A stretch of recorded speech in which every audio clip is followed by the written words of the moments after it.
Contribution is one of man's fundamental needs. You know, we love to give back, to acknowledge another's journey, yeah, to support them to finding new ground in themselves.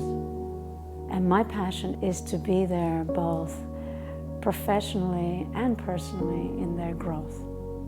Anything that you have to offer, that you're not just giving it, you're doing it.